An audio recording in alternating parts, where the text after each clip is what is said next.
हे दोस्तों, एक rape case के सिलसिले में जब ऑथर पास में ही रहने वाले एक आदमी से सवाल जवाब कर रहे थे, तब उस आदमी ने बहुत अच्छे से उन्हें बताया कि कैसे वो हर दिन की तरह रोज काम करने बाहर गया था और वापस एग्जैक्टली वो कैसे घर आ गया हमेशा की तरह। उसके ये एग्जैक्टली बताने की वजह से फॉर्चुनेटली ऑथर को उसकी बॉडी लैंग्वेज से कुछ हिंट मिले कि शायद वो झूठ बोल रहा है, और इसीलिए फिर आगे पूछताछ और उसके ऊपर और इन्वेस्टिगेशन करने के बाद फाइनली पता चल गया कि हाँ, वही क्रिमिनल था। अब कैसे एग्जैक्टली उन्हें बॉडी लैंग्वेज से पता चला इस झूठ का, वो मैं आपको ये वीडियो के एंड में बताता हूँ। बट पहले बॉडी लैंग्वेज से रिलेटेड आपको कुछ इंपॉर्टेंट बातें समझनी होगी। तो कहा जाता है कि जब आप किसी से भी बात करते हो तब बस 7% कम्युनिकेशन मैटर करती है कि आप क्या बोल रहे हो इस पे, मतलब आपके वर्ड्स पे। 38% कम्युनिकेशन मैटर करती है इस चीज पे कि वो आप कैसे बोल रहे हो, एग्जाम्पल आपकी voice tone, volume, pitch etcetera. और 55% मैटर करती है आपकी बॉडी लैंग्वेज पे, आपके facial expressions, hand, leg, body gestures etcetera. इसीलिए जो इंसान अच्छे से बॉडी लैंग्वेज पढ़ सकता है, समझो उनके पास एक तरह से लोगों का दिमाग पढ़ने का पावर रहता है, जो उन्हें लाइफ में आगे बढ़ने में काफी हेल्प कर सकता है। हेंस अभी कुछ ही वीडियो पहले मैंने एक वीडियो बुक समरी बनाई थी जिसके ऑथर एक FBI एजेंट थे और जो लोगों की बॉडी लैंग्वेज पढ़ने के एक्सपर्ट भी थे, जिससे उन्होंने कई क्रिमिनल्स और झूठ बोलने वाले लोगों को पकड़ा भी था। उन्होंने अपनी सारी नॉलेज, एक्सपीरियंस और विजडम शेयर करी थी बुक में, जिसे सीखकर कोई भी इंसान लोगों की बॉडी लैंग्वेज पढ़ सकता है, जान सकता है सामने वाले की ट्रू फीलिंग्स और थिंकिंग बिना उनके बोले। उस वीडियो में मैंने 21 गेस्चर्स और उनके मतलब बताए थे, जो आप सबको बहुत पसंद आए, इसलिए कई लोगों ने मुझे रिक्वेस्ट करी कि मैं उसका पार्ट 2 भी बनाऊं। सो नाउ इस वीडियो में मैं वही कर रहा हूं। आज मैं आपको और कई सारे गेस्चर्स और इंपॉर्टेंट बातें बताने वाला हूं बॉडी लैंग्वेज की। लेकिन अगर आपने वो पहला वीडियो नहीं देखा है तो कोई इशू की बात नहीं है, ये वीडियो को देखने के बाद भी वो वीडियो आप देख सकते हो आई बटन या डिस्क्रिप्शन से जाके। Now let's begin. ऑथर बोलते हैं कि हमारी बॉडी जो छोटे से छोटे एक्शंस भी करती है, जैसे कि नाक को स्क्रैच करना, थोड़ा आगे झुकना एक्सेट्रा, ऐसी छोटी चीजों के पीछे भी कुछ रीजन होता है जिससे हमारा लिम्बिक ब्रेन सबकॉन्शियसली कुछ बोल रहा होता है। और अगर हम इन एक्शंस, बिहेवियर को अच्छे से ऑब्जर्व करेंगे तो हम समझ पाएंगे कि सामने वाला बिना बोले क्या सच बोल रहा है। देखो, ज्यादातर लोगों को लगता है कि जब भी एक इंसान प्रेशर या किसी खतरे वाली सिचुएशन में आता है तो वो दो में से एक रिस्पॉन्स चूज करता है, फ्लाइट या फाइट। मतलब या तो वो वहां से भागेगा या फिर लड़ेगा उस सिचुएशन से। बट ऑथर बोलते हैं कि सच तो ये है कि एक और रिस्पॉन्स होता है जो ये दोनों रिस्पॉन्सेस से पहले आता है, जिसे बोलते हैं freeze response. Example, old age के टाइम पे अगर एक आदमी के सामने खतरनाक जानवर आ जाता तो वो वहां से भागने या उस जानवर से लड़ने से पहले फ्रीज हो जाता, ताकि वो एनिमल उसे देख ना सके या नोटिस ना करे। फिर वो डिसाइड करता भागने का, और अगर भागना भी पॉसिबल नहीं हो तब वो लड़ता जान बचाने के लिए। यही सेम रिस्पॉन्सेस आज के टाइम के लिए भी सच है हमारे लिए। मतलब जब भी कोई इंसान किसी स्ट्रेस, थ्रेट या प्रॉब्लम वाली सिचुएशन में आता है तो वो इन तीनों रिस्पॉन्सेस को सबकॉन्शियसली चूज करता है, जो फिर उसकी बॉडी लैंग्वेज में भी दिखता है। अब ये तीनों गेस्चर के कुछ बॉडी लैंग्वेज एग्जांपल दूं तो फर्स्ट, ज्यादातर टाइम अगर माँ बाप अपने बच्चे को अचानक चिल्लाने या मारने लगते हैं तो आप देखोगे कि वो बच्चा फ्रीज हो जाता है, यानी हिलता डुलता नहीं और एकदम पुतले जैसा बन जाता है। इंटरव्यू देने के टाइम लोग एकदम छोटी सांस लेने लगते हैं, या एक चोरी करने जाने वाला इंसान कम से कम बॉडी मूवमेंट करके चलता है ताकि लोग उसे नोटिस ना करे। और ये सब फ्रीज रिस्पॉन्स के एग्जाम्पल्स हैं जो डर और स्ट्रेस जैसे इमोशंस दिखाता है। अब सेकंड, बैठे हुए टेबल से पीछे होना, पैर का डायरेक्शन एग्जिट की तरफ करना, मुंह के ऊपर हाथ रखना, आंख मलना या बंद करना, ये सब फ्लाइट रिस्पॉन्स के एग्जाम्पल्स है जो बताते हैं कि वो इंसान अनकंफर्टेबल है और उस सिचुएशन से निकलना चाहता है। और लास्ट, अपने चेस्ट या नाक को फुलाना, किसी के एकदम करीब आ जाना गुस्से में, हाथ पटकना टेबल पे एक्सेट्रा, ये सब फाइट रिस्पॉन्स के एग्जाम्पल्स है जो गुस्सा और दूसरे नेगेटिव फीलिंग्स दिखाते हैं। अब बहुत बार क्या होता है कि इन तीनों में से कोई भी एक रिस्पॉन्स यूज करने के बाद हमारा ब्रेन कुछ पैसिफाइंग बिहेवियर शो करता है, कुछ बॉडी एक्शंस करते हुए।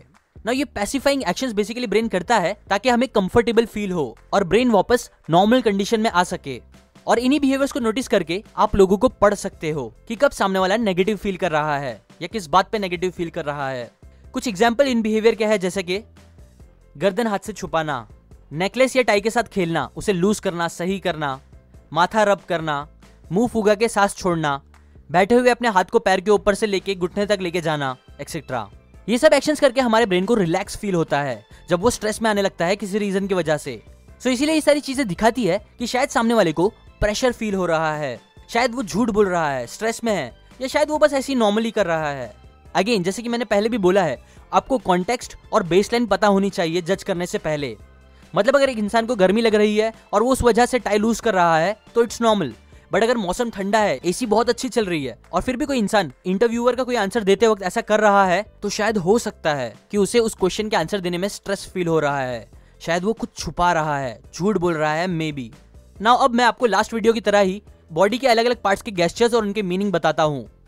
वापस स्टार्ट करता हूँ बॉडी के सबसे सच्चे पार्ट से, मतलब लेग्स और उनके गेस्चर्स से। Number 1, gravity defying behaviours. अपने फुट को ऊपर करना खड़े रहते हुए, या अपने हील को ऊपर करना जिससे आप नॉर्मली से थोड़े लंबे लगने लगते हो। ये चीज दिखाती है कि वो इंसान एक्साइटेड है, खुश है, इंटरेस्टेड है, या कहीं जाने के लिए फौरन रेडी है। Number 2, standing leg cross. अपने पैर क्रॉस करके खड़े रहना एंकल के पास से।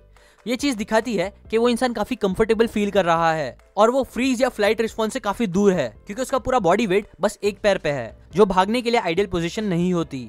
ये पोस्चर का यूज करके आप सामने वाले को ईज फील करा सकते हो।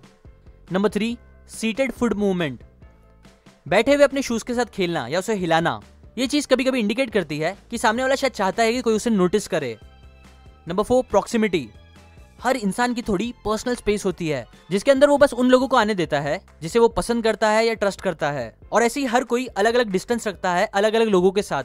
सो अगर आप उस डिस्टेंस को नोटिस करोगे तो आप समझ सकते हो कि उस इंसान की फीलिंग्स नेगेटिव है या पॉजिटिव सामने वाले के लिए। Number 5, foot freeze. अगर एक इंसान कॉन्स्टेंटली अपना पैर हिला रहा है और फिर अचानक रुक जाता है या फिर इसका उल्टा करता है, तो ये चीज इंडिकेट कर सकती है कि शायद वो स्ट्रेस में आ गया है या उसके इमोशंस में कुछ चेंज आया है। अब आते हैं टॉर्सो गेस्चर्स पे। क्योंकि हमारे धड़ में बहुत से इंपॉर्टेंट ऑर्गन्स होते हैं, इसीलिए जब भी कोई थ्रेट फील होता है तब हम उसे प्रोटेक्ट करते हैं, हाथ बंद करके, कोई सामान उसके ऊपर रखकर, या उसकी पोजीशन चेंज करके, एक्सेट्रा। वहीं दूसरी तरफ जब हम कंफर्टेबल फील करते हैं किसी से, तो हम हाथ खोल के सामने वाले को हग करते हैं, ये दिखाते हुए कि हम उन्हें पसंद करते हैं और ट्रस्ट भी। ऐसे ही और कुछ टॉर्सो गेस्चर्स है, जैसे कि टॉर्सो स्प्लेज, बैठे हुए पीछे झुकना। ये टेरिटोरियल पावर बताता है और ये चीज डिसरिस्पेक्ट भी शो करती है अगर उनके सामने कोई अथॉरिटी बैठी है तो। Number 2, puffing up chest. Chest का फूलना बात करते हुए गुस्सा इंडिकेट करता है। Number 3, bearing the torso. अपनी पहनी हुई चीजें निकालना, जैसे कि कैप, जैकेट, कोट एक्सेट्रा। ये दिखा सकता है कि शायद सामने वाला झगड़ा करने के लिए रेडी हो रहा है, हाथ पैर की लड़ाई करने के लिए या फिर बातों की लड़ाई। Number 4, breathing behaviour. जब भी हम स्ट्रेस में होते हैं तो हम नॉर्मल से ज्यादा लंबी सांस लेते हैं, ज्यादा ऑक्सीजन लेने के लिए, इसलिए तब चेस्ट ज्यादा एक्सपांड और कॉन्ट्रैक्ट होता है, और यही चीज देख के आप पता लगा सकते हो कि शायद सामने वाले को स्ट्रेस फील हो रहा है। अब आते हैं आर्म गेस्चर्स पे। Number 1, arm cues that isolate. जब भी कोई अपने दोनों हाथ पीछे बांध के रखता है तो ऐसा करके वो अपना हायर स्टेटस कम्युनिकेट कर रहा होता है। यूजुअली आप देखोगे तो ऐसा बड़े ऑफिसर्स, प्रिंसिपल या हाई स्टेटस रखने वाले लोग चलते हुए करते हैं। Number 2, adornments and artifacts. Ring, watches, tattoos और दूसरी हाथ में पहनने वाली चीजें बस कोई ऐसे ही नहीं पहनता, बल्कि उन सब चीज के पीछे कुछ रीजन होता है। जैसे कि कई बार महंगी घड़ी दिखाती है उस इंसान का स्टेटस, या रिंग रिलेशनशिप स्टेटस शो करती है, एक्सेट्रा।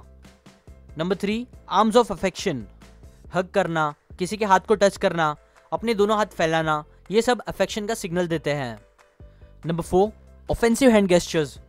अलग अलग कंट्रीज में अलग अलग हाथ के एक्शंस को ऑफेंसिव माना जाता है, लेकिन एक सबसे कॉमन गेस्चर जो हर जगह नेगेटिव सिग्नल देता है वो है उंगली दिखाना। ये यूजुअली काफी एग्रेसिव और ऑफेंसिव लगता है लोगों को जो उन्हें पसंद नहीं आता। Number 5, sweaty hands. पसीने वाला हाथ मिलाना किसी को पसंद नहीं आता। पसीना कई बार दिखाता है नर्वसनेस, जो देखकर आप समझ सकते हो कि शायद सामने वाले को नर्वस फील हो रहा है, और इसीलिए फिर आप उन्हें काम फील करा सकते हो। नंबर 6, स्टीपलिंग। अपनी दोनों हाथ की उंगलियों को एक दूसरे से टच करके बात करना। ये चीज दिखाती है कि सामने वाला जो बात बोल रहा है उस पर वो बिलीव करता है और काफी कॉन्फिडेंट है। ये पोस्चर उस इंसान को स्ट्रॉन्ग और पॉजिटिव फील देती है। और लास्ट आते हैं फेस गेस्चर्स पे। Number 1, the lip purse. ऐसे लिप्स को साइड में करना या सुकोड़ना जिससे झुर्रियां पड़ जाए लिप्स के आसपास। ये चीज दिखाती है कि वो इंसान एग्री नहीं कर रहा कुछ कही गई बात पे या चीज पे। Number 2, disappearing, compression and upside down lips. ओठ थोड़ा अंदर साइड लेना जिससे ओठ कम दिखने लगते हैं, या लिप्स को दबाना या लिप्स को अपसाइड डाउन करना। ये चीज स्ट्रेस और सैडनेस का सिग्नल देती है। नंबर 3, टंग डिस्प्ले। ओठ को जबान से लिक करना स्ट्रेस या डिजायर का सिग्नल देती है, और जबान को दांत से दबाना हल्का निकालते हुए ये बताता है कि शायद सामने वाले ने कुछ गलत कर दिया है, चीट किया है या कोई स्टूपिड हरकत करी है। Number 4, gravity defying behaviour. अपने सर को ऊपर की तरफ रखना, चिन ऊपर रखना हाई कॉन्फिडेंस का सिग्नल देता है, जबकि इसका उल्टा झुकी हुई मुंडी लो कॉन्फिडेंस दिखाती है।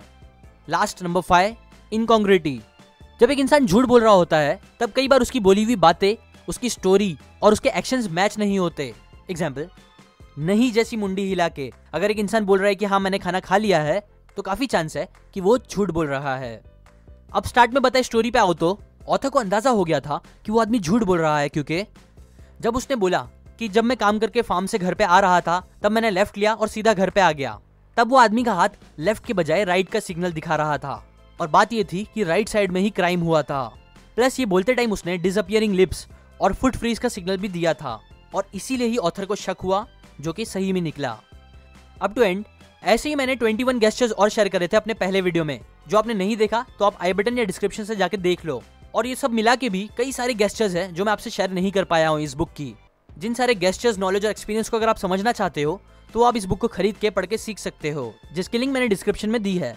या फिर अगर आपको इस बुक की फ्री ऑडियो बुक चाहिए तो आप seekn.org/audible से जाके ले सकते हो। ऑडिबल एक अमेज़न कंपनी है जो 1 महीने का फ्री ट्रायल देती है, जिसके बाद वो आपको चार्ज करती है। यहाँ से वो ऑडियो बुक आप ले सकते हो मेरी तरह। और लास्ट, अगर आप मेरे वीडियोस को कभी मिस नहीं करना चाहते तो आप सब्सक्राइब करने के बाद बेल आइकन पे जरूर क्लिक करें।